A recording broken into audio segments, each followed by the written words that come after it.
I'd like to welcome our first panelist, David Fawcett, Ben Collins, Valeria, and Mark, and they're gonna talk and do their thing. I'll, we're very chill here for this conference, but I'm super excited. Thanks for having me.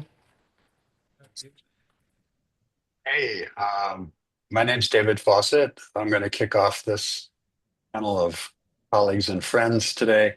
And really, what we wanted to do is really look at a really global call to action.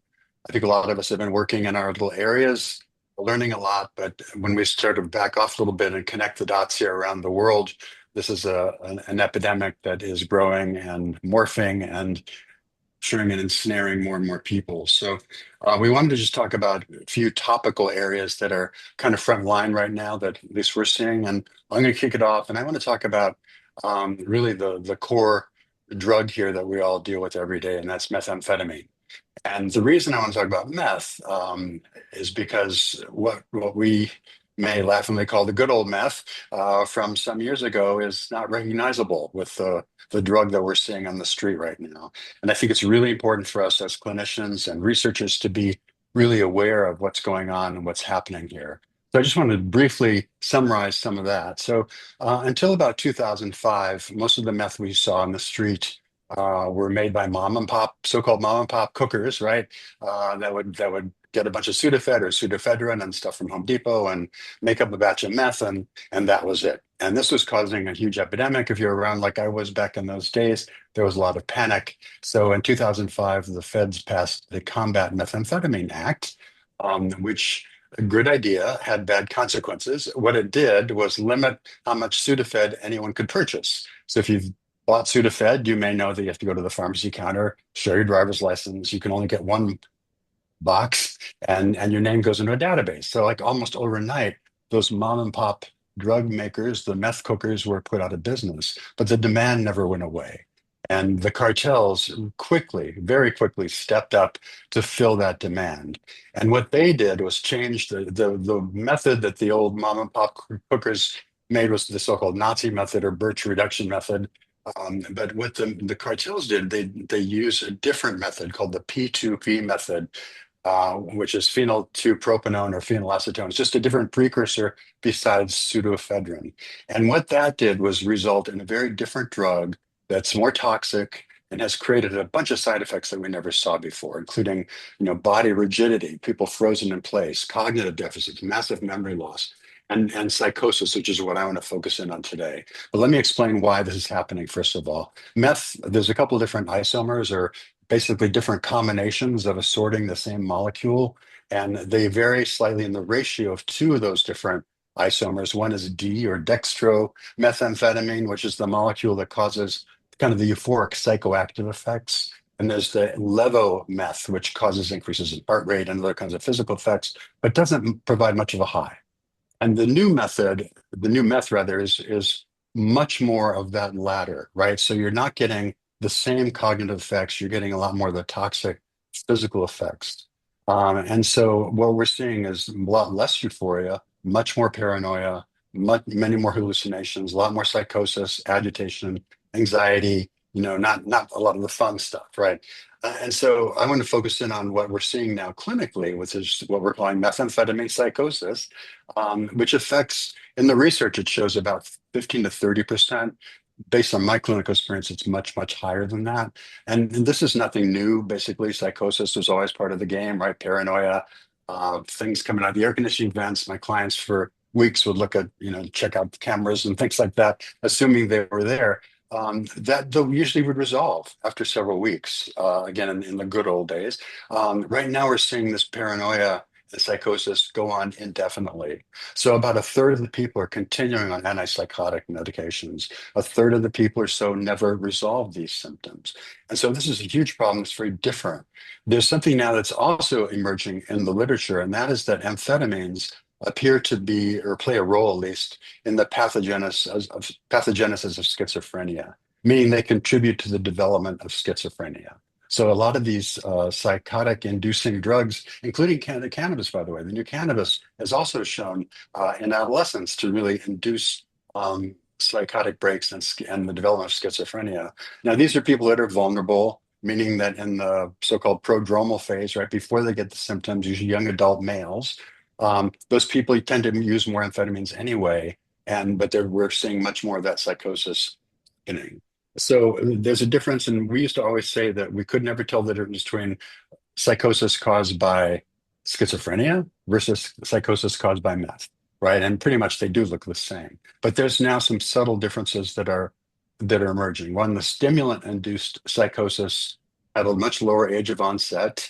Typically we see some of those things like schizophrenia, bipolar disorder, so on, happening in the 20s, mid 20s. This can be much earlier. There's a few called negative symptoms. I'll talk about what those are in a minute. If you remember, schizophrenia has negative and positive symptoms. And there's a lot more paranoid themes with this new meth. So what we're seeing with these fewer negative symptoms, things we'd see of schizophrenia like social withdrawal, extreme apathy, lack of initiative, emotional flatness, we do not see that, right? We're seeing much more of the positive stuff, changes in behavior, thoughts such as hallucinations, delusions, illogical thoughts, hyperactivity. And so this really contributes to a lot of behavior, a lot of other problems, and um, more to the point, it really challenges already quality of methamphetamine we see, which is an inability to correctly interpret social cues. We know from studies at NYU that when people look at faces, active meth users look at faces, they're really unable to differentiate what's going on there. If somebody's happy and grinning, they may think, boy, that's an evil grin, right? So there's a misinterpretation which can lead to a lot of agitation and violence. We also discovered recently this what we call the theory of mind, right? My theory of mind is my ability to predict what somebody else is thinking, what their intentions are, and so on. It's totally wiped out with methamphetamine. So a person's ability to move through the world in a comfortable way is really impaired. So that's what we're left with, right? We're left with a lot of problems, much more toxic drugs, much more toxic behavior, a lot of destructive stuff, a lot of emotional dysregulation. So I think I'll wrap up with that just to kind of raise the warning flag about this new meth that we're seeing that's much more dangerous. And all I can say, I'm trying to think of something upbeat to end on. The one upbeat thing I'll say is that there are many more of us in this room than there were 10 years and much more than 20 years ago. So there's a lot more interest and focus finally on this real problem. And I'm just so grateful to be here and grateful to be included with this amazing group. And I guess I'll turn it over to Ben.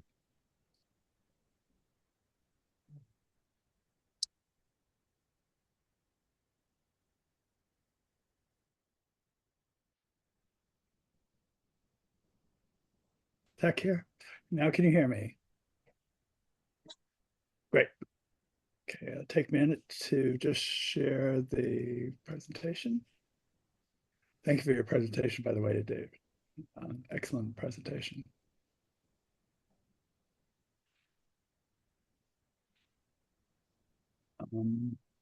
I appear to have lost the ability to share the screen.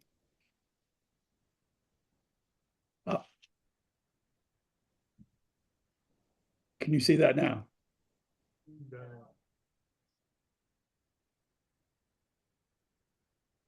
Is he a co-host? Make sure I hope you can hear me. I can hear you. Okay, tell me if you can't. Hello, I'm Ben Collins from my screen's, I'm not moving my screen, but it's. Make him a co-host and should allow him to share.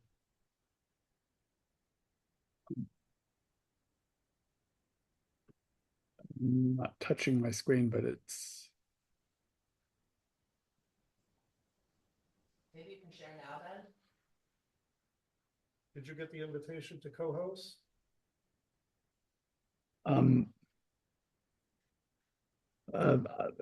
Worked in rehearsal. So. Sorry, Yeah, Ben's a co-host. Can I start now because my screen keeps getting moved? Maybe I'm having paranoia like David talks about. Anyway, my name is Ben Collins. I'm here to talk about a global perspective on ChemSex. I'm with Reshape, based in London in the UK. We help people build projects and partnerships for sexual health, mental well-being, social equity, and justice, and to reshape the response to HIV, hepatitis, and related sexual and mental health realities of marginalized communities.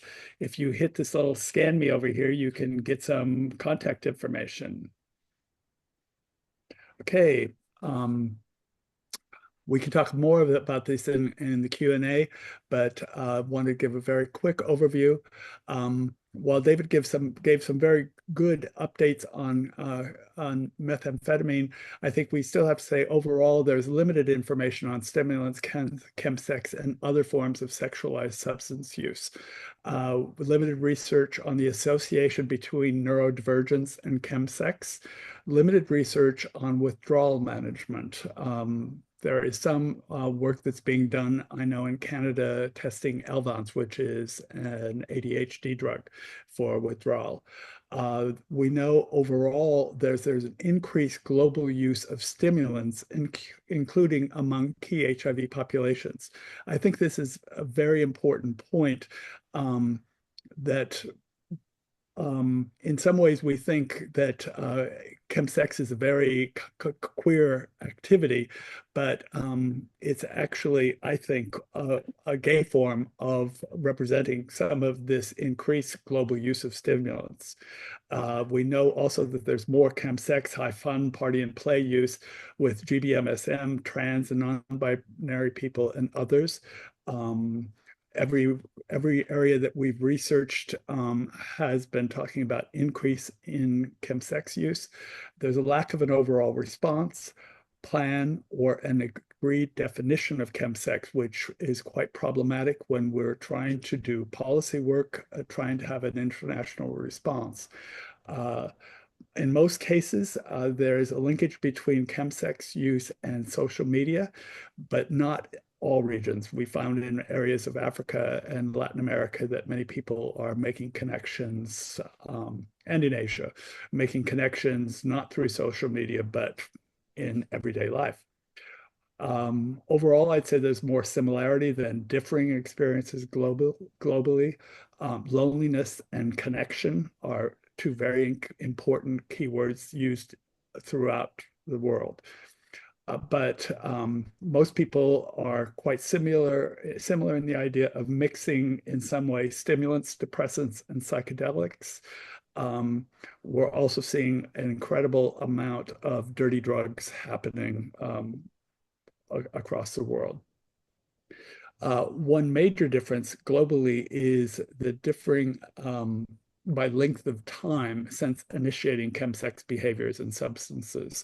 So we see some people may compare and think there's a grand difference between X area and Y area, but most often that's explained by how long chemsex has been in the area.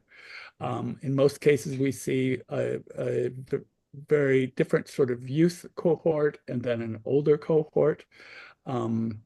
But overall, we think that chemsex substance use is being normalized. In a study that we did in Turkey, offering people a lot of reasons why do you do it, and somebody wrote back, it's cheaper than beer, which is something we'd never heard before. Overall, there's increased HIV, STI transmission and mental health crises, yet it remains criminalized, stigmatized, marginalized, and concealed, often in our own communities, which really speaks to intra-minority stress, the stress going on inside of our communities. There's ongoing debates on the approach, whether people see it as a pleasure-only thing or needing a harm reduction approach, a prevention approach, or an abstinence approach. We'd, of course, talk about integrating those kind of behaviors into an overall integrated approach. Finally, there's a lack of integrated services generally, but especially in the global South, Africa, Latin America, and parts of Asia. There's exceptions to all of this, and I'm happy to talk about more in the Q&A. So thank you for having me, and it's a real pleasure to be here.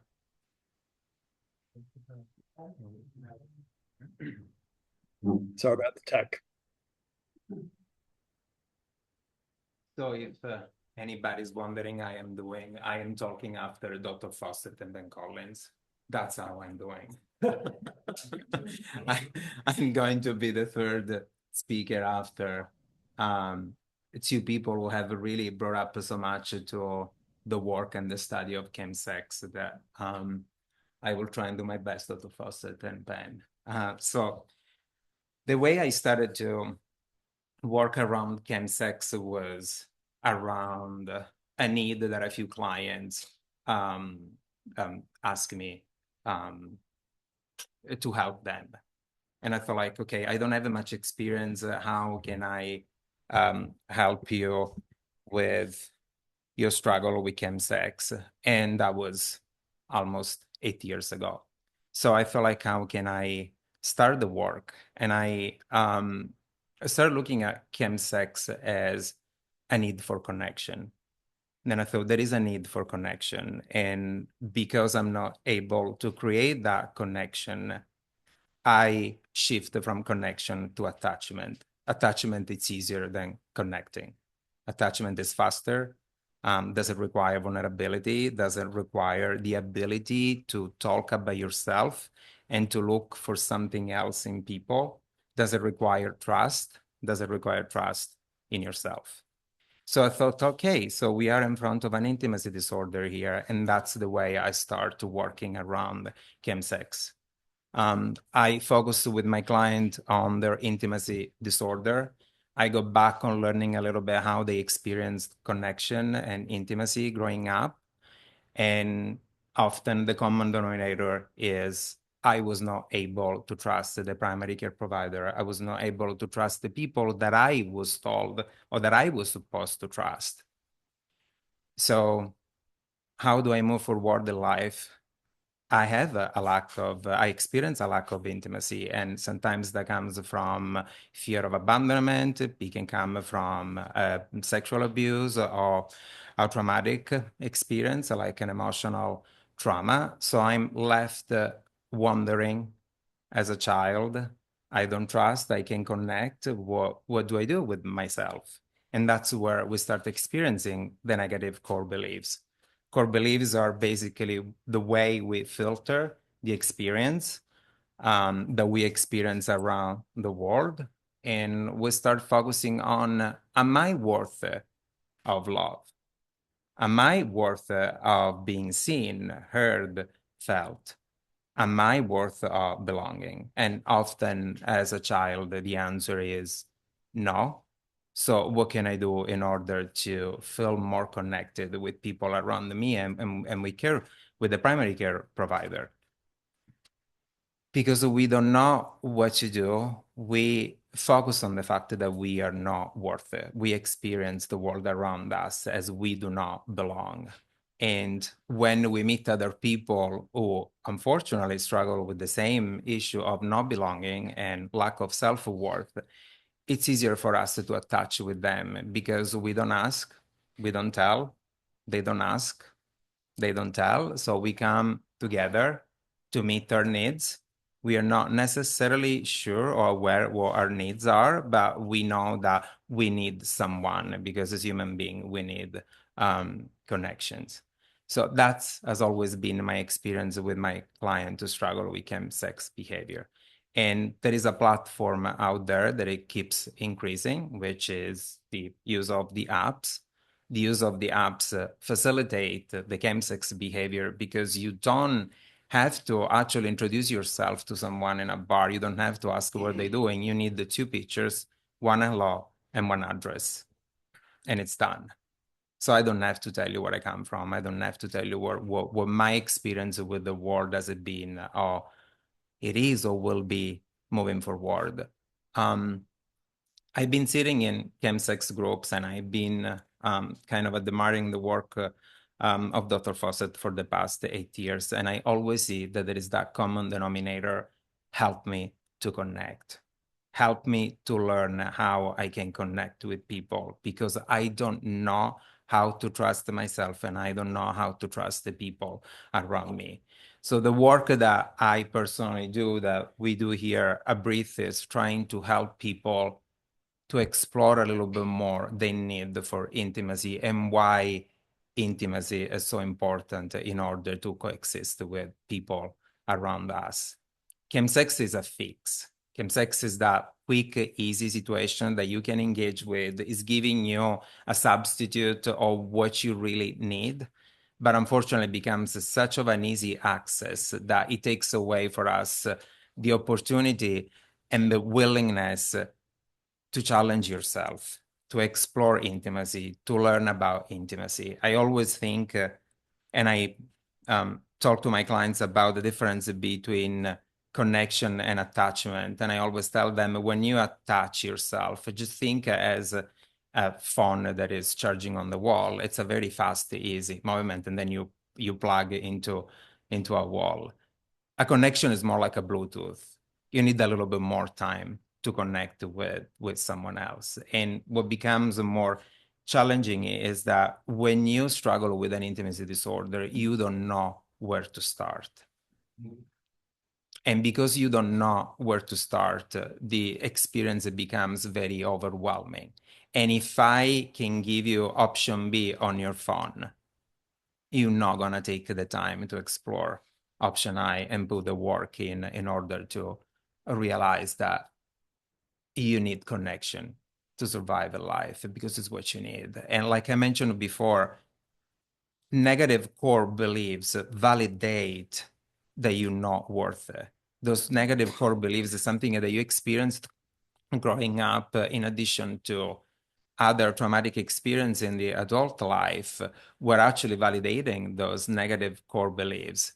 And then the cognitive bias kicks in, where actually validates that you're not worth it. And you keep that narrative going on and feeding into that narrative, which makes it very difficult to focus on healing the intimacy disorder that actually guides you into the ChemSex behavior. I personally see with clients that that behavior has increased a lot. Before I started doing the work full time with ChemSex, I thought that was just an LGBT issue, but it's not an LGBT issue at all. I have a lot of heterosexual clients who ask me, is it alcohol and sex, ChemSex? Does it alter your way of thinking? Does it alter your mood? Well, if the answer is yes, most likely there is a yes. So you use a substance that basically represents and creates a bridge for you to explore the connection that changes into attachment, that gives you something to keep moving forward. So I am very lucky to work with Mark. Mark will continue talking about how the community supports people who struggle with ChemSex. So, and I am very lucky as well. I want to thank Bree for the ChemSex Summit and for my job. I'm probably one of the newer ChemSex counselors around. I've been doing this now since last summer.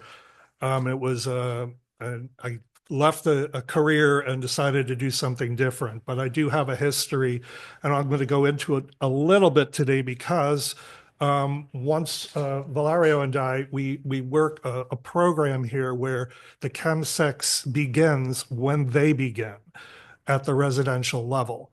And as Valerio was speaking to, we dig in very deeply to the intimacy issues, the codependence, and all of the factors that lead up to the use of the drug.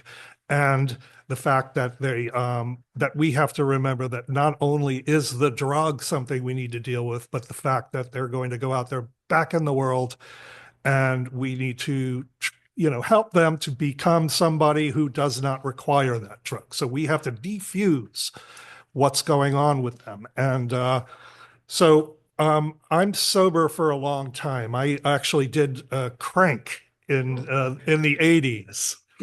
And so my, my ChemSex experience, it wasn't called ChemSex then.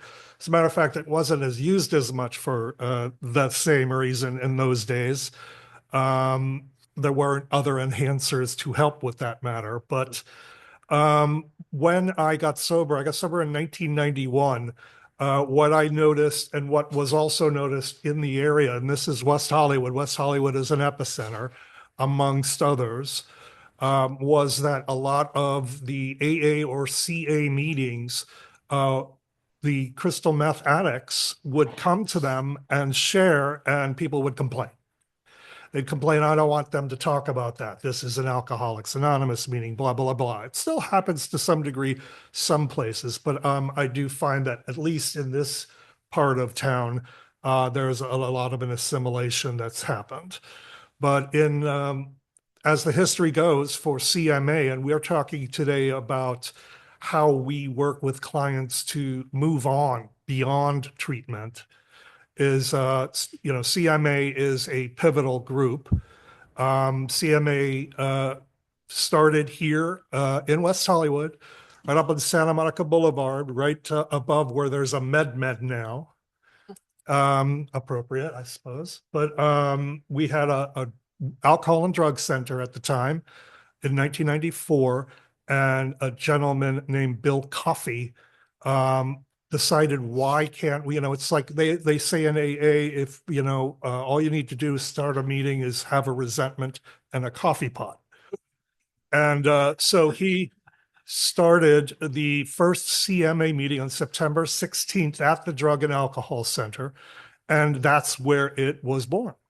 And in the beginning, I believe there were about 13 people at that meeting. I was not one of them. I did go to subsequent meetings, but I was not at the first one.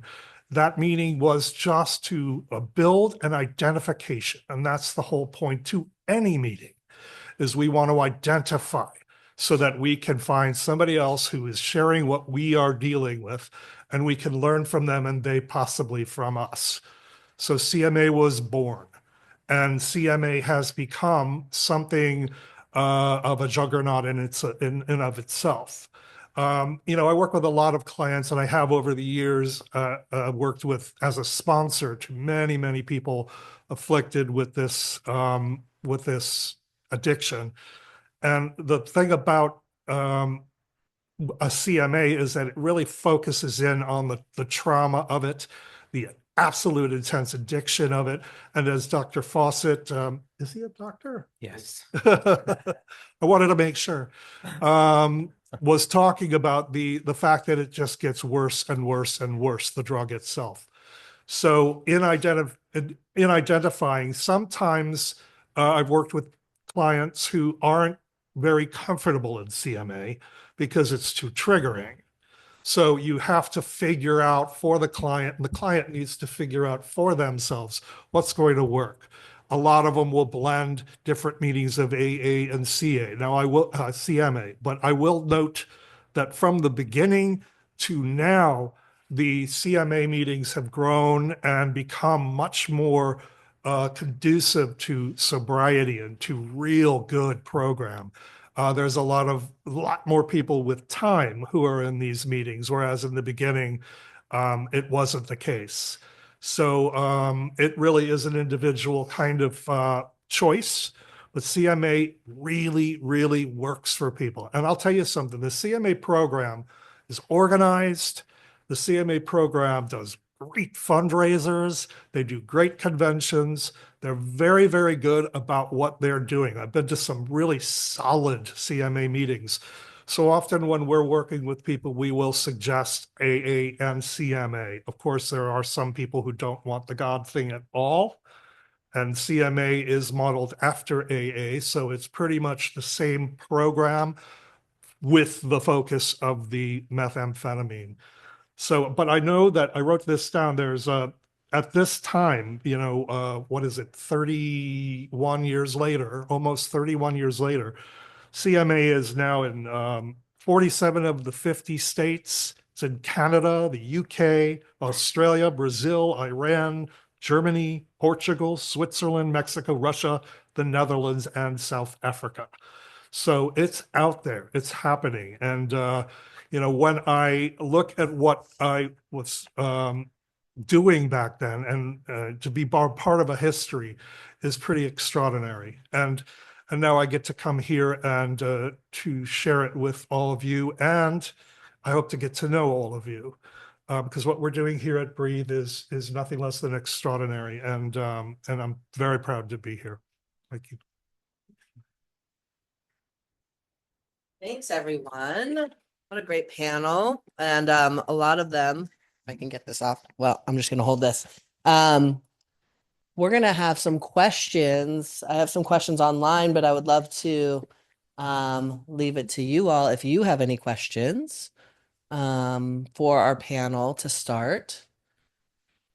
They're going to be shy. Sue has something. This is for Mark. Thank you very much. This is education that I really need. But I was just curious why you talk about CMA and not the SLAW programs. Will that come up later? Or SLAW, we definitely send them to as well. Oh, yeah. In fact, SLAW, I mean, it's funny because I've got a sponsee who I have a SLAW meeting that I always send clients to get them, integrated into that. What we're talking about in terms of intimacy and love addictions and all of that, SLAW is absolutely imperative in a lot of those cases. Yes. So I didn't mean to skip it, but in terms of the drug itself, we suggest CMA and AA. So I have a question online. This one goes to Ben.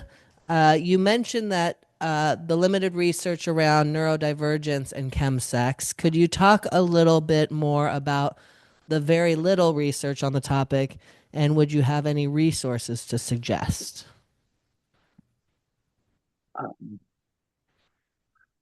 I'd encourage you to look at ChatGPT, to tell you the truth. I found that ChatGPT is often more open about discussing some of these associations than we are in our own communities. Most of the information I know is anecdotal. I know that people are hypothesizing that ADHD and autism both are quite well associated with ChemSex.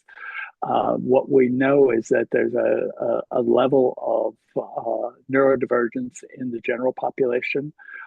People believe that marginalized groups that often will double in size. So some people talk about 10% as a baseline, 20% amongst LGBTQ populations. And then when I was talking with people from the Club Drug Clinic in London, which has been treating people with ChemSex for a long time, they estimate that neurodivergence amongst people using ChemSex, engaging in ChemSex, may be as high as 50%. I thought that was high, but they've been working for decades in this work. There's an interesting book that I've enjoyed a lot is The Unbroken Brain by Maya Slalovitz, which talks a lot about her individual experience in using stimulants and opioids, and eventually coming to understand that she was an autistic person. And it was one of the most instructive books I've ever read in that area. Can you repeat the name of that book? Yes, Unbroken Brain. Thank you. She's a medical journalist. Amazing.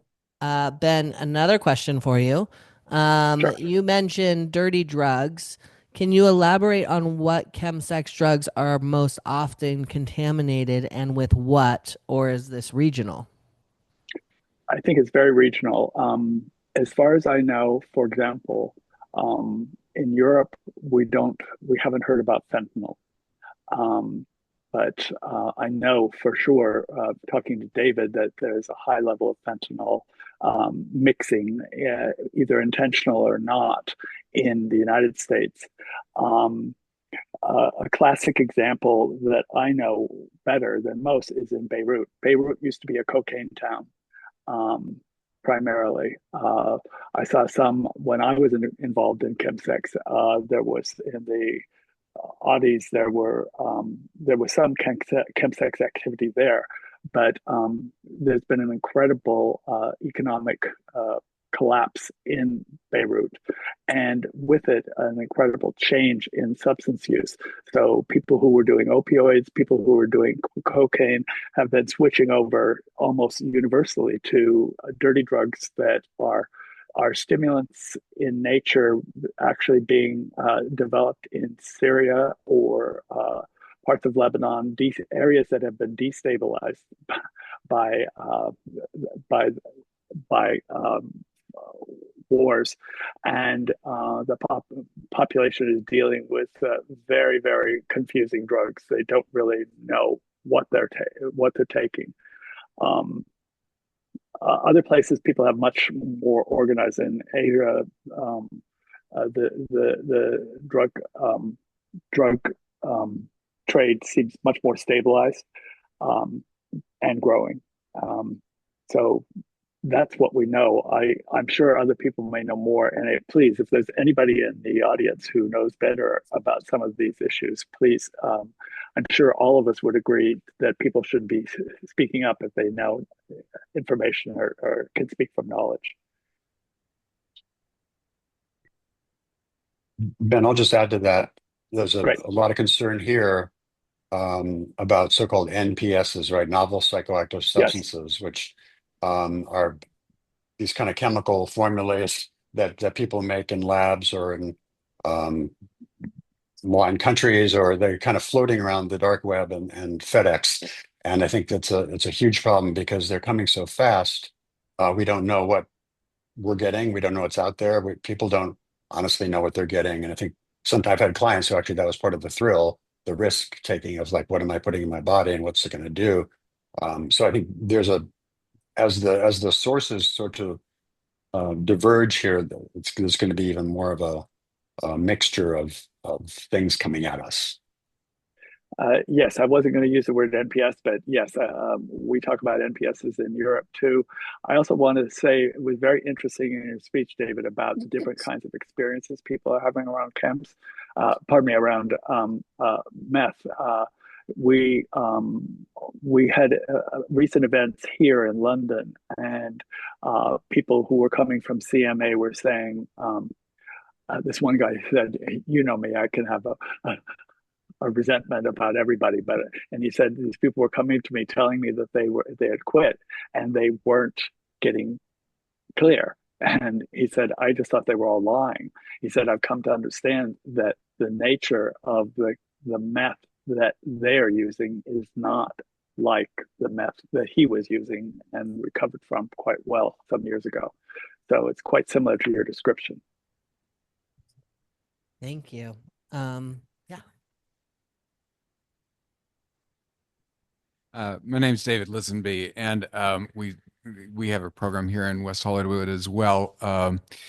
And what it appears that there's a bubble in which you're speaking to the client who maybe have used last night, may have used a week ago, may have used a month ago, but there's this cognitive phenomena where you're speaking to them and you know that they're not attending and you know that they're somewhere else. Is that a form of psychosis that can be treated by a antipsychotic medication, or is there another approach to try to reach the person beyond that quote bubble unquote phenomena? I'll take that. Hey, David. So I think part of that's a phenomenon of what we're speaking about with some of the increase in sort of toxicity of the drugs. I think that what you're describing, at least, I would kind of interpret it more as a neurocognitive impact as opposed to maybe a psychotic impact. And maybe it's a too fine a line to distinguish. But I think sometimes the ability of people to think clearly is really impaired by the different disruption in the brain of dopamine, serotonin, the prefrontal cortex. Sorry to get into the weeds here, but sort of the executive function of the brains go offline. So people are really stuck in that kind of emotional brain and not able to focus very much. One of the huge impacts of meth is a decrease in what we call verbal intelligence, verbal abilities, meaning abstract thinking.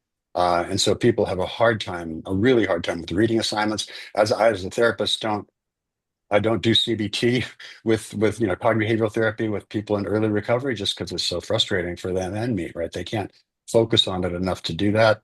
People at the same time, people have a decrease in that abstract ability, which by the way also implies not reading, a lot of reading assignments and so on, but just kind of conversation as best as they can entrain to it.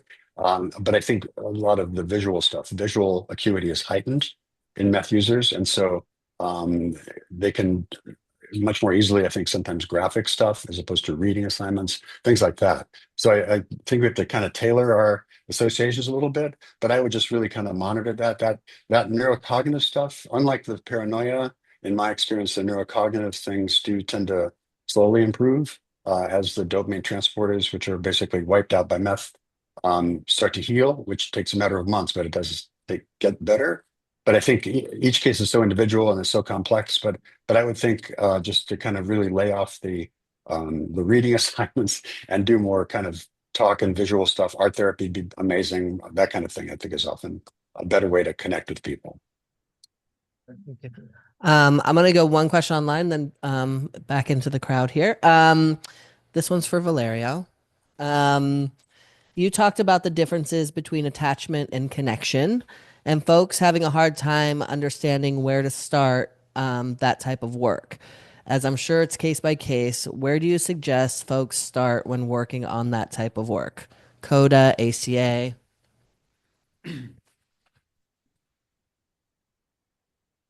So I think that the main and first step to start on healing from intimacy disorder is learning how to trust yourself, learning that you can go through the process. There's going to be a very challenging process because everything that you know is being taken away from you, and you have to start rebuilding trust towards yourself and towards others. Connecting with someone is different than attaching with someone because you bring a certain level of vulnerability and exposure for people to learn more about you. And sometimes when we have an intimacy disorder, our negative core beliefs kind of help us to hide the things that we think are not good about ourselves because we learned that they're not good about ourselves. So there are a lot of support groups out there that you can join, but I think that the individual work with a therapist and learning a little bit more what trust means to you and what trust others means to you will be the first step. Awesome.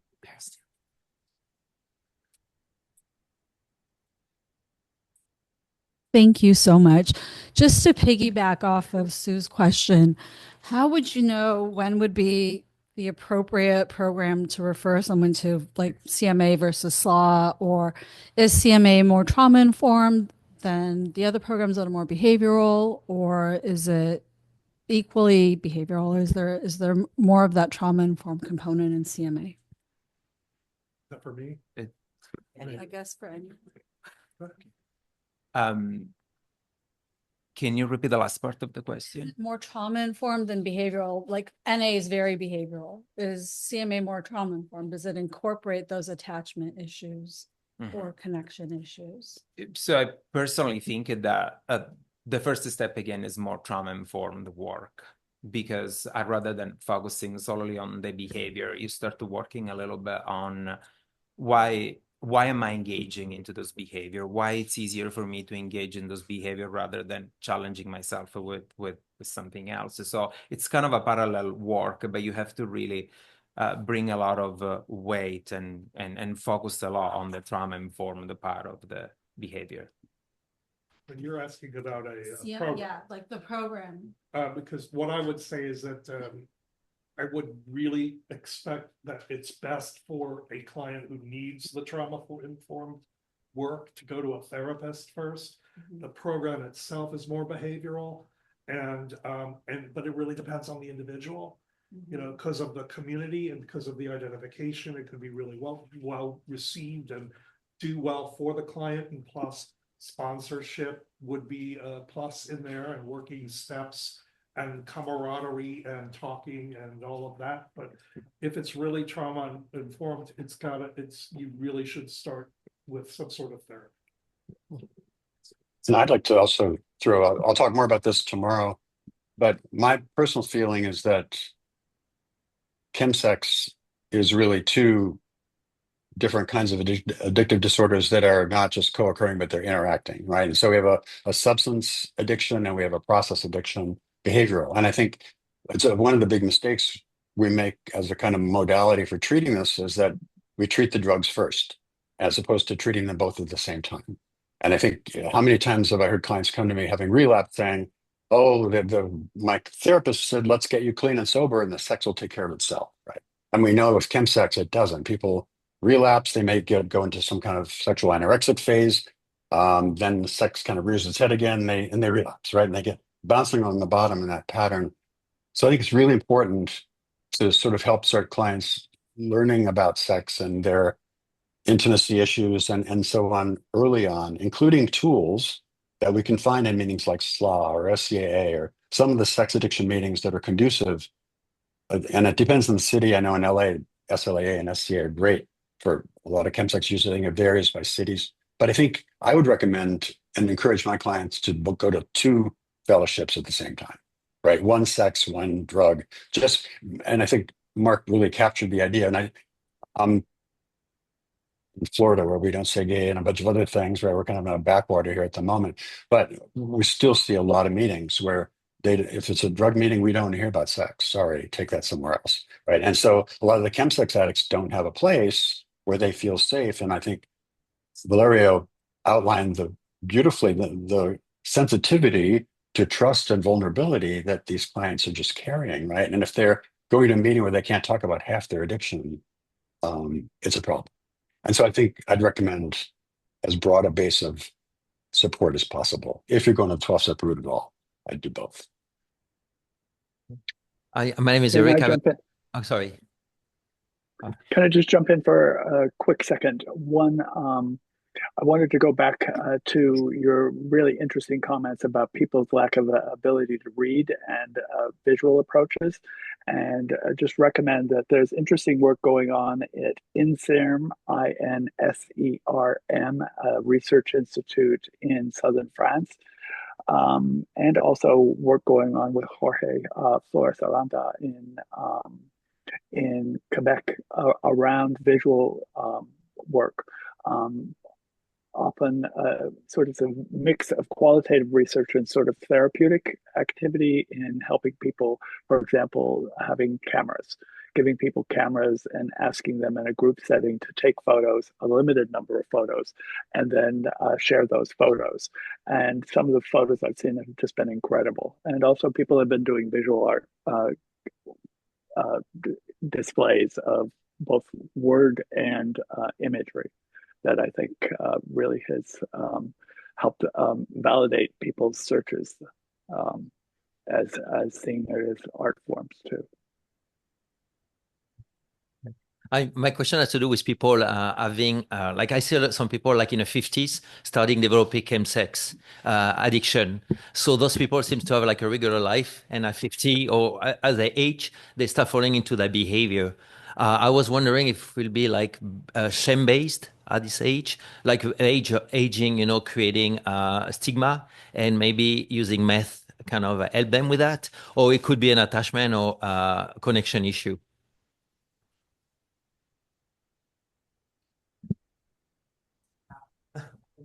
Well, I'll take it to start at least.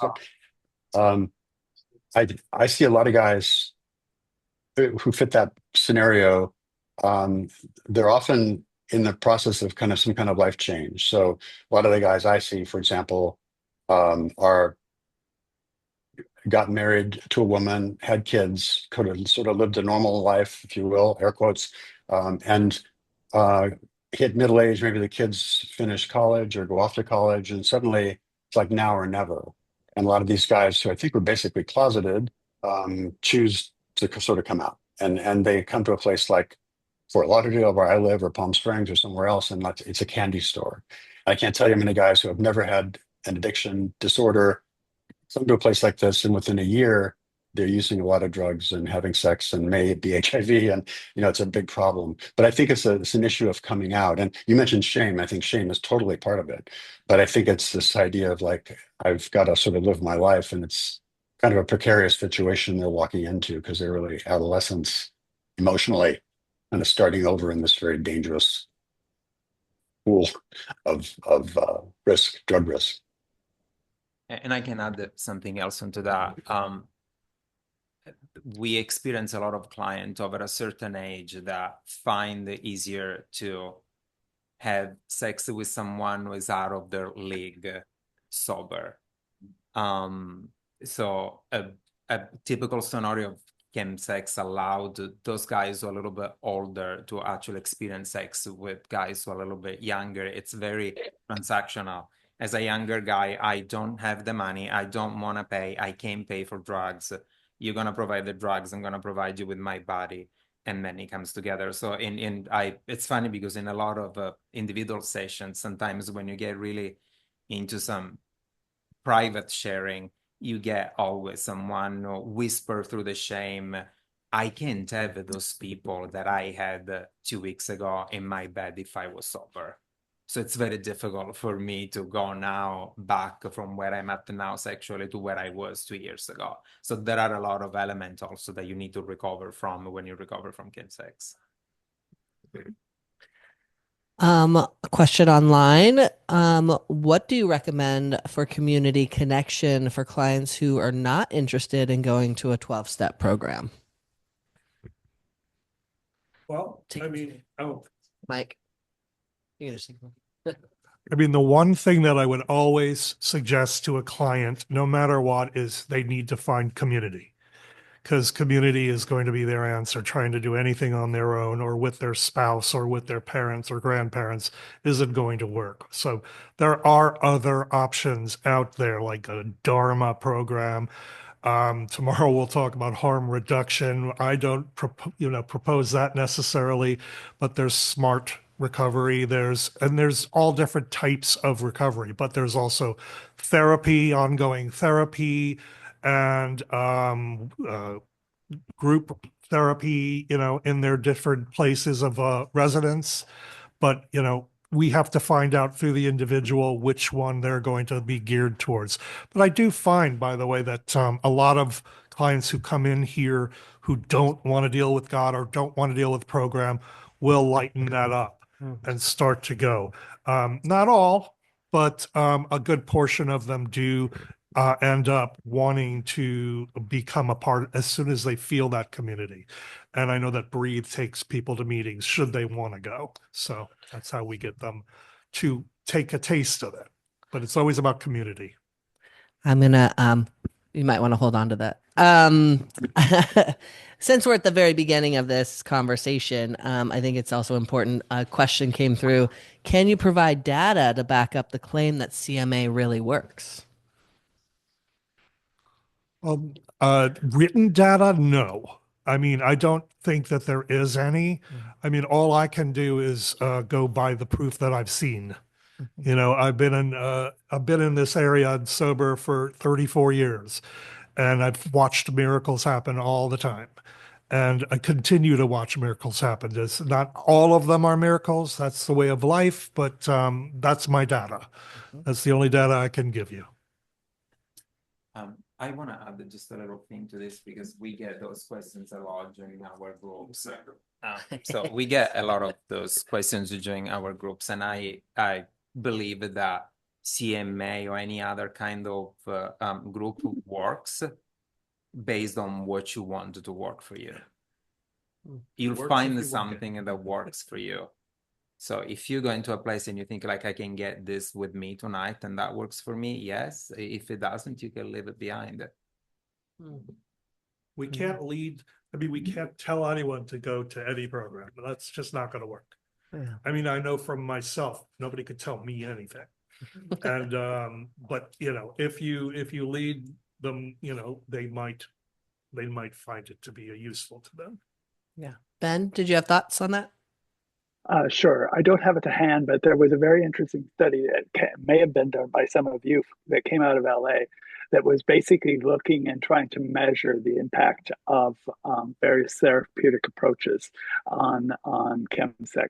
And what they eventually ended up saying is that anything is very similar to what Valerio is saying, anything works if people want it to work. And so they said they felt it was a somewhat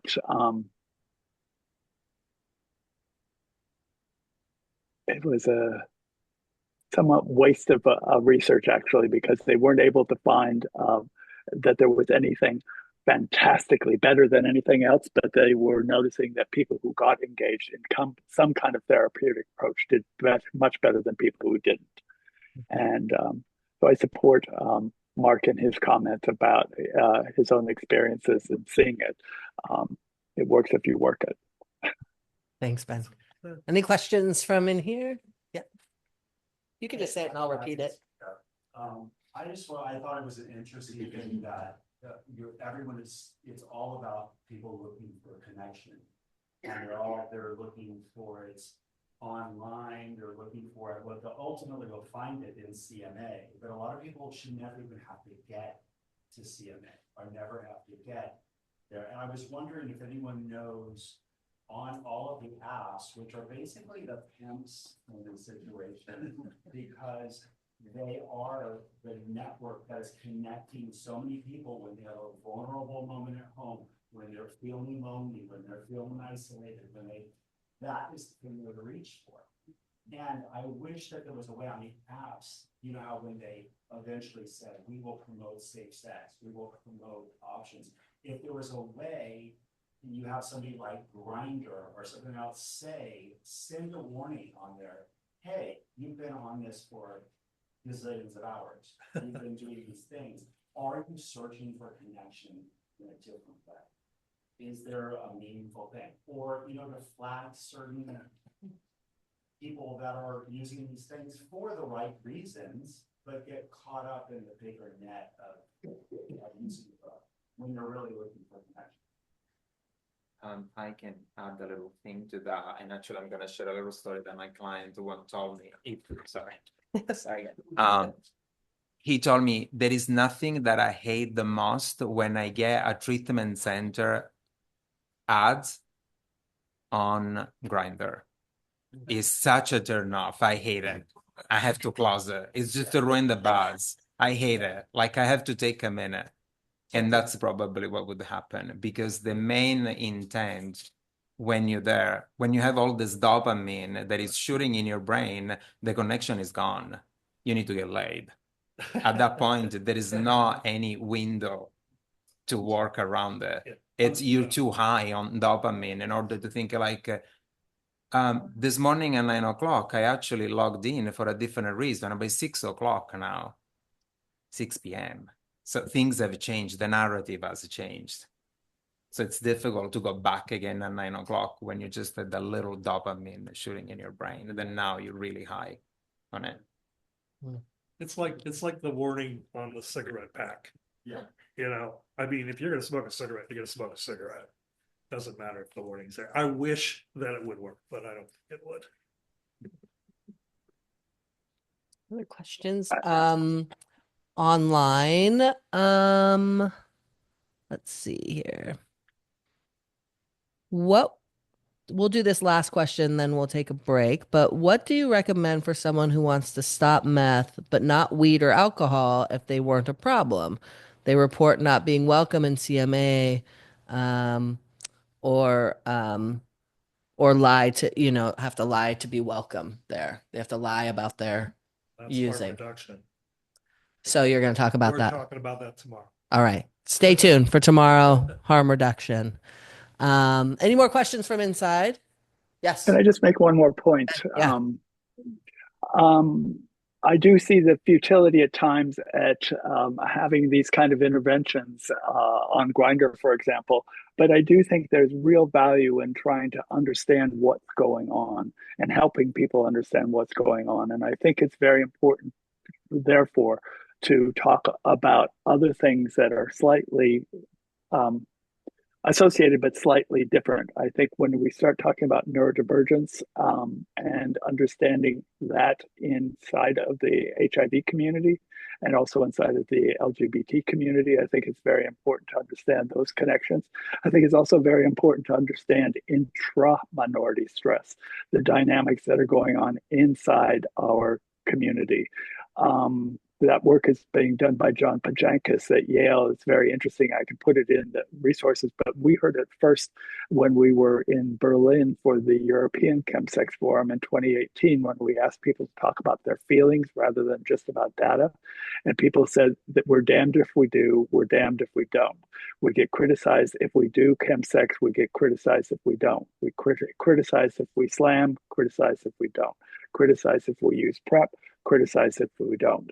So we're really talking about a community that is really has a high level of judgment and is under a lot of external pressure, but also internal pressure. Some of that gets expressed in ChemSex, but it also gets expressed in terms of people criticizing and judging people because of their body image, because of their race, because of their gender presentation, all of those things. And I think it's hard to understand ChemSex if you don't look at the community that's happening within.